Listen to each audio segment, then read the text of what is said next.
Your story might just be your biggest enemy for success. What do I mean by this? What are these stories that you're telling yourself and that are hindering progress? In other words, you are not making any steps forward.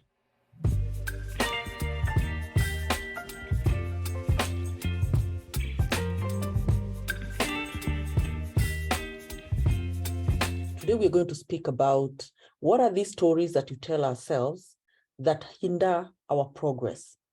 Because actually, the enemy of your success, it's actually those stories that you tell yourself. It's not the people out there. It's not the environment that you work in. It is not the country of origin. Yes, there's small factors here and there, but the main factor that hinders your success is a story that you tell yourself. Henry Ford said, whether you think you can or you think you can't, you're right. It's all in the mind.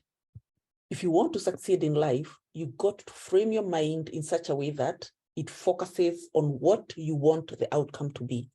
But perhaps you're asking yourself right now, I'm focused on what I want to achieve, but I'm not getting it. Why? What's happening? It's all in the mind.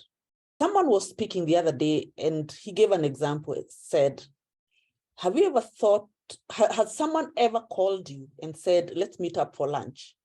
And then in your mind, yes, you went ahead and said yes because you didn't want to disappoint this person. But in your mind, you're saying, I hope he cancels this call. I hope he cancels that appointment. I hope he cancels that lunch date.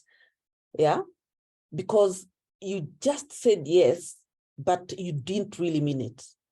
So the dominant thought is cancel.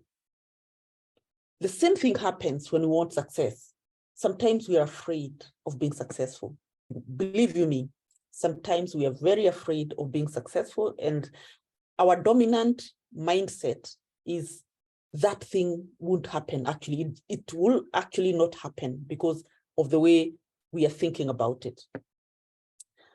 And other times we say, let me give you another example. Sometimes you want to start a business, or you want to join a certain club, or you want to just start something new.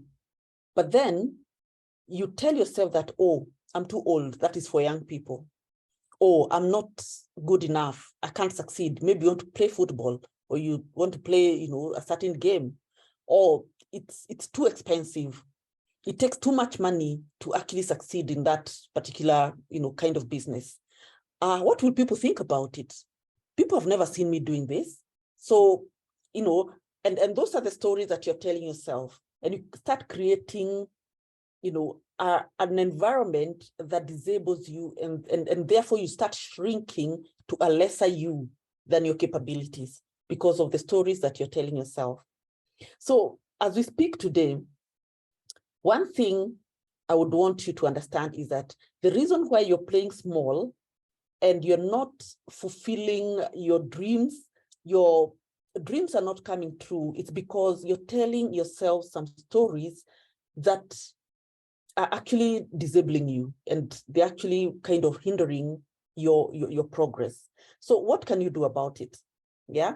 One, you need to identify those stories. What are the stories you're telling yourself? In fact, pick a piece of paper and write them down and say, these are the stories I'm telling myself. It's too expensive. I can't do it. I don't have the confidence. It's never been done before.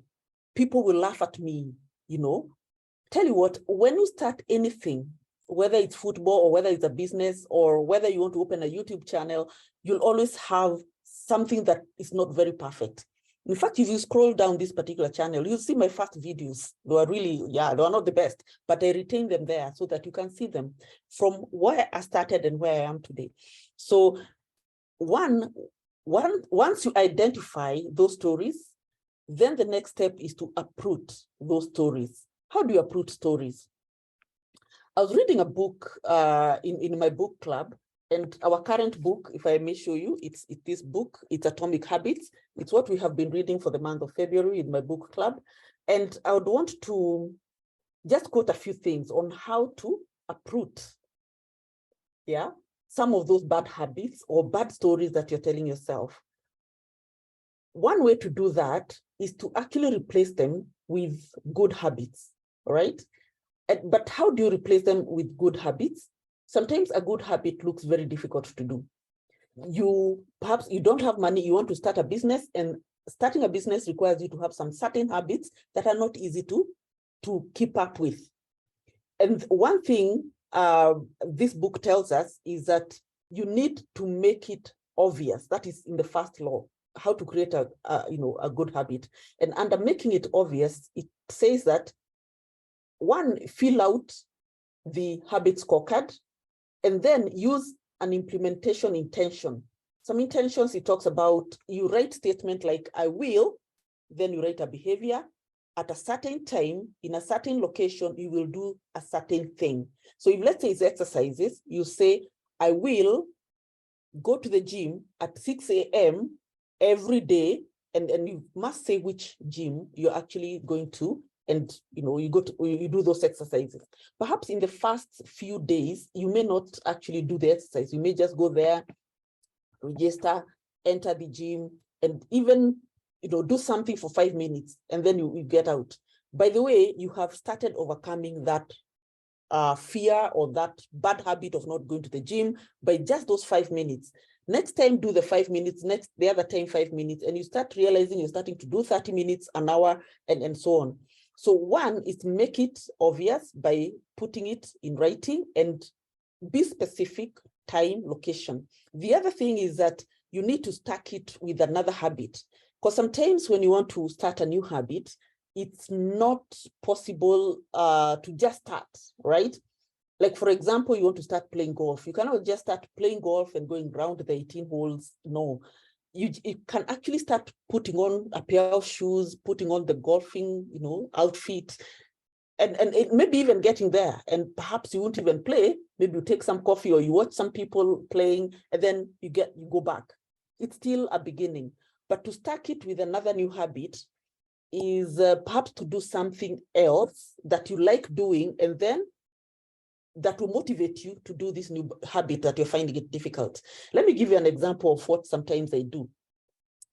Sometimes I want to do something new, and I'm feeling so demotivated that day. I don't want to wake up. Perhaps I don't want to even do it. There's one thing I do. Number one is to watch one of the motivational speakers that I like Miles Monroe. Sometimes I just take my phone and I watch something that he's talking about, and it motivates me. It puts some, kind of energy in my system. And sometimes I find myself now getting up and starting to do that thing that I was starting to procrastinate on.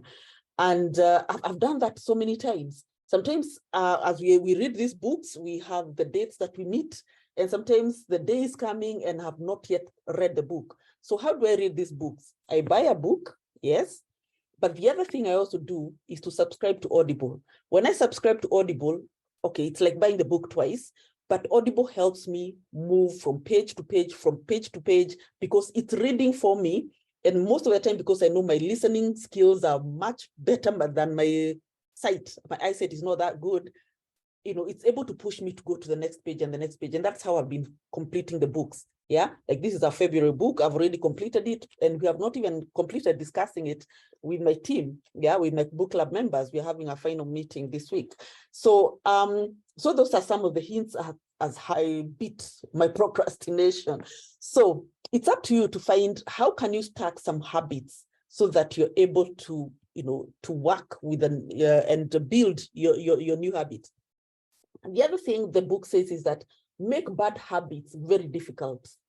For example, if you're tempted to watch TV most of the time, what you do is that just watch the TV, watch the program that you like, but after that, unplug it and maybe put the remote somewhere very far so that next time it's very difficult to start plugging it back, looking for the remote. Making that habit very difficult also helps you reduce,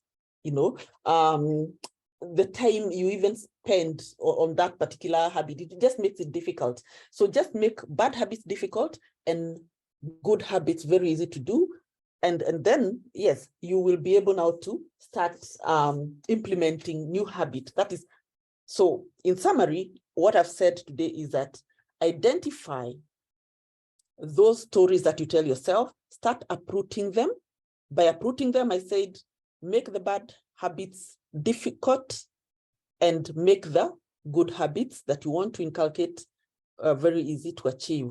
Then finally, you will definitely be able to change your story because now you're starting to build a new you. So that's all I wanted to share with you today, and I'm happy that you're listening. So until next time, it's a goodbye for now.